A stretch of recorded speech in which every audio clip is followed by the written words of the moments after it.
Welcome back to Mode Grip. Mike here. Today we get to fly the all-new Cirrus Generation 7, specifically the SR20 Generation 7. If you're new to the Cirrus brand, this is considered cream of the crop when it comes to single-engine airplane, and the SR20 is the entry level into the Cirrus world. You have the 20, the 22, 22T Turbo, and then of course you have the Cirrus Jet. And what's new in the Generation 7 is this avionics package, which is almost identical to what you get in the Vision Jet. The first thing you notice when you get inside of a Cirrus aircraft is how large this cabin is for a single engine. And once you close those doors, the aircraft really makes you feel insulated and comfortable. Now, going through our checklist flow, it really feels like you're about to fly a jet in this airplane. The avionics package, which includes the G3000, and you now have the Perspective Touch. You have a nice checklist right in front of you, and the system practically guides you as you go through your flow. I've only seen this in a jet. Alright, so altimeter's set. We'll get a initial heading soon. Alright, flight controls for incorrect. You know how to test those, yeah? Okay. I'm not used to the... I know. Oh, that's right. You're not used to flying a side stick. No. Honestly, you are never, ever going to want to go back. Really? Nope, never. Okay. Yeah, they look incredible. Alright, good. So this is a really cool feature. I should have mentioned this too. So we have an automatic fuel switching device. Yes, that's new in the G7, right? That's new in the G7. So cool. Lift cover for the fuel selector. Watch what happens when you lift it up. Just look here. Okay, it's now in manual mode, so you're not really supposed to ever lift it up unless you need to lift it up. Okay, so go ahead and switch to the right tank. Just manually twist it to the right. And now close the door. Yeah, checklist tells us to at least switch at least once. Super cool. That is cool. Alright, autopilot check. So I'm going to turn the autopilot on. I'm going to try to overpower it, which I can, gently. Then I'm going to turn the autopilot off using the red autopilot disconnect button. Okay. I'm going to hold it down. I'm going to test the pitch trim just to make sure that pitch trim cutoff works, just in case we have a pitch trim runaway. I want to make sure that holding the red button down cuts off the pitch trim and that we can kind of take time to run a checklist, pull a circuit breaker, whatever it tells us to do. Okay, so parking brake, just go ahead and push it. You don't have to twist it or anything. Just one finger. There you go. That's it. That's it. I was wondering if actually with yep. the median right here. This airplane has differential braking, so there is no connection to the nose. It's a cast-ring nose wheel. So in order to steer the airplane, if I use nothing but rudder pedals on the bottom, nothing happens. Scary. If I use only the top of the pedals, you come to a full stop. If I use kind of the middle of the pedal, I'm able to get just a wee bit of brake. And I'm using differential braking right now, so. Taxiing in the new SR20 was fairly easy. Keep in mind that this is a differential braking airplane, so you need the brakes to steer it. One of the new features you get in the Generation 7 is 3D taxi. So whether you're at your home airport or a new airport, you have a nice 3D graphics that shows you exactly where you are in reference to that airport. Oh, this is so sweet. Come on. It's got the thin label. I'm used to just the black and white chart. This is cool. That's super cool. If you get lost at an airport with this, you gotta go all the way back to. And of course, you have your Jeppesen chart out, IFR, but still, it's really tough to kind of get confused. You back the power off just a little bit. Tap it out. Huh? Yeah, the risk of this airplane, it's not really a risk, it's just riding the brakes. It's a thing. Gotcha. Wish it was built like a Tesla. Almost. Yeah, Tesla, right, you're supposed to ride the brakes because that's what regenerative braking, right? Yeah. Brakes are quite soft. Normally, like some planes. Are they real tight? Yeah, you gotta push hard. Everything, honestly, so far feels just like soft touches. Yep. Even with my feet. Pretty cool. With the differential braking, do you change brakes on this thing often? No, because honestly, I'm never really riding the brakes. You know, you're using such a little bit of them just to kind of turn the airplane. Gotcha. I'd say we go through linings like, I don't know, maybe a couple hundred hours. I don't know if that's good or bad, but. That's definitely more than we do. Is it? They're Behringer brakes. They hold up pretty well. Good. No, they're really good. They hold up real well. All right, so you'll do the takeoff. Just kind of the key on this is, as you add full power, you're going to need a little bit of right rudder just to keep it, tracking straight. Once you get it tracking straight, slide your toes all the way down to the bottom. That'll get the airplane steering straight once you have full power. You'll need a little differential braking at the very beginning of the takeoff roll. Should we have any red CAS messages pop up as we're on the takeoff roll, I'll call the abort, and we'll just stop on the runway. We have a ton of runway here. Okay, other than that, we'll climb out at 81 knots until we're at CAPS altitude. Once we get to CAPS altitude, we'll pitch forward about 110 knots, and we'll just climb out towards where there's no clouds, and we'll try to get above them and do a little work. All right, we'll clear for takeoff, 720 Charlie Golf. All right. As we're rolling out on takeoff here, man, the first thing that I observed was just how heavy this plane is, and heavy in a good way, because it's just stable both on the ground, and once those wheels come up, it feels heavy stable is the two keywords I would use. And on climb out, on a nice day, you would expect about 1,000 feet a minute in the SR20. Given it's just two of us in here today, temperature outside is a little over 80 degrees Fahrenheit. The SR20 climbs nicely, and again, you feel the heaviness once you get in the air, in a good way, because this aircraft is very stable in flight. All right, pitch down ever so slightly. Try to get 85 knots. Right there is good on the pitch. Okay, there's your 85. Flaps come up. There you go. Up. Yep, flaps up. See what I mean by stable? If I wasn't Is it super stable right now? I'm this right now. Oh, really? Okay. This is a warm day out here, and I can feel maybe you've been feeling a luxury all along. I think so. I forget what it's like to fly something smaller than this, so this is kind of it. Right, so is this the normal climb? Yes, this is normal. Okay.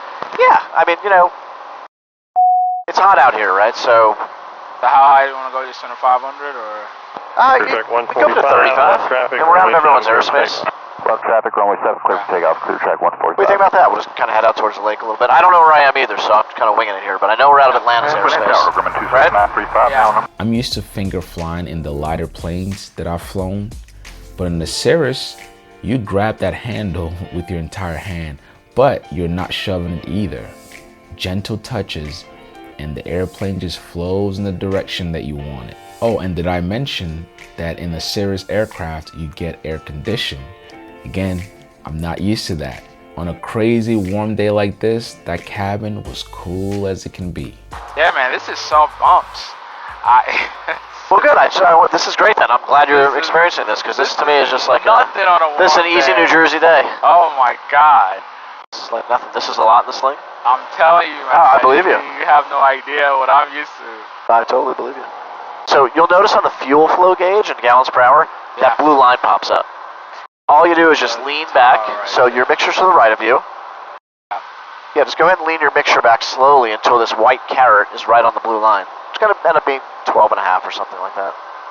I'm telling you, this Tower 935, is nothing. Like, I can barely feel, because usually when I'm flying on the thermal stuff like this, in the light airplane, Just get kicked around. I bet especially in the especially the two-seater. I mean, the light sport's got to be bad, right? Yeah. That's what I was saying, like with even the TSI, it's pretty much a light sport. Again, I practiced some turns in the SR20 G7, and this airplane nudges wherever you take it. The feel on the rudder was smooth, and I was able to maintain stability while in flight. Something that was also new for me is feeling bumps in an airplane. Again, I'm generally used to flying lighter planes than this, and in those light planes, you feel all of the bumps, especially on a warm day like this. In the SR20 G7, barely. Now, a Cirrus pilot may tell you otherwise because they're used to this luxury already.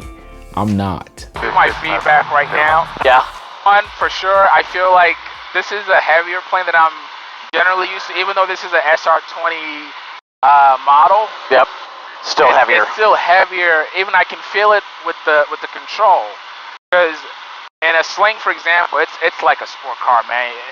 Fingers, and it nudges. Whereas this... And this is a pretty I think this is a pretty responsive airplane. I mean, I think, when you do something with a stick, it moves. But I guess there's even more responsive airplanes out there. Yeah? But I say all that to say it feels stable. Like, I'm not being tossed around. So, and right now, you're flying an airplane that doesn't have a yaw damper. The SR22 and the turbo, they come equipped with a yaw damper that automatically goes on at 200 feet AGL and automatically turns off at 200 feet. So, wow. Well, you take off, you don't even know it, but you look and the yaw damper's on, and you don't even have to use your feet anymore. You can put your feet on the ground. And that's what it's intended for. Pretty sweet, man. I like that. I got some cool air blowing at me. Cold air. What about situational awareness? I mean, it's pretty incredible. Balance, nice.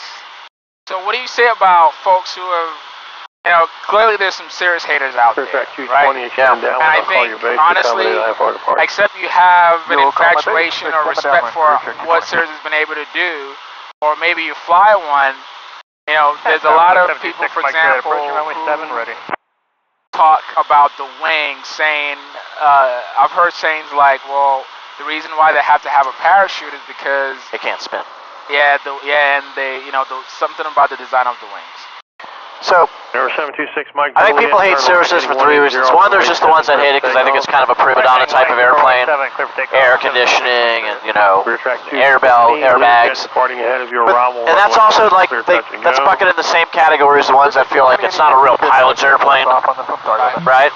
You know, steam gauges and, you know, it's got an autopilot and that's kind of BS. I don't buy into it. I think in this day and age, that'd be like the equivalent of getting into and saying, listen, of course I'm going to drive a Toyota Corolla versus a Tesla or Porsche. Why wouldn't I? Why would I want all the comfort? I want a real man's car. It's got, you know, non-powered steering and, you know, like, why would you do that? In an airplane, I just don't see why you would want kind of old technology and old system. As for the wing, I mean, since I'm not an engineer, I can't really talk through it. So I don't know if the airplane actually spins. I just know that it's a normal category airplane. It's not supposed to be spun. Right. And but I know this. I know that, like, out of the 100, 120 parachute pulls that have been over the, you know, the last 20 years, almost everyone, except for like a very small handful of people, have lived. If you don't have a parachute, what are your options? So I just don't see why you would choose not to have one. So I don't personally buy into the kind of, you know, thing about not having a parachute. As we go back into land here, the flap speed for the Cirrus is well over 100 knots.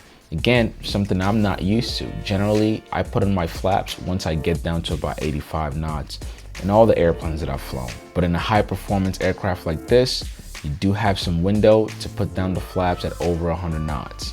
Here as we approach our landing, man, I am sold on this airplane. Touchdown was beautiful. Again, from a pilot perspective, you cannot deny the amazing features that you get in this airplane, both in the SR20 and the 22. As we turn into the taxiway here, non-eventful. Again, the system runs its checks and flows for you when you check your airplane after landing. I truly enjoyed my time in this airplane. It's almost like when you have insulate. Yep. I feel insulated, I think is the word.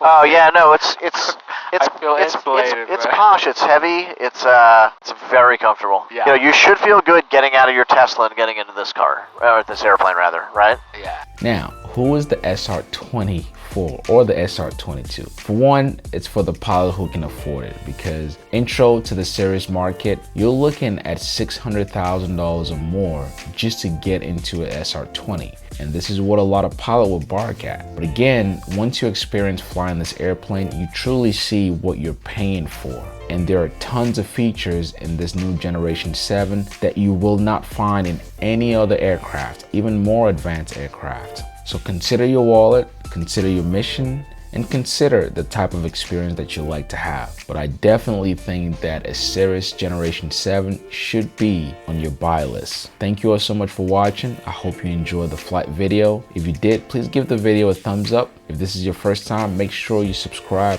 with the notification bell on. Also consider becoming a premium member on the channel and support the channel by buying our merch, Alpha Papa. I greatly appreciate it, guys. If you are looking to get your pilot's license, make sure you check us out at lookupflightacademy.com. We can get you from 0 to hero. Give us a call and we'll take you up on a demo flight. Talk soon.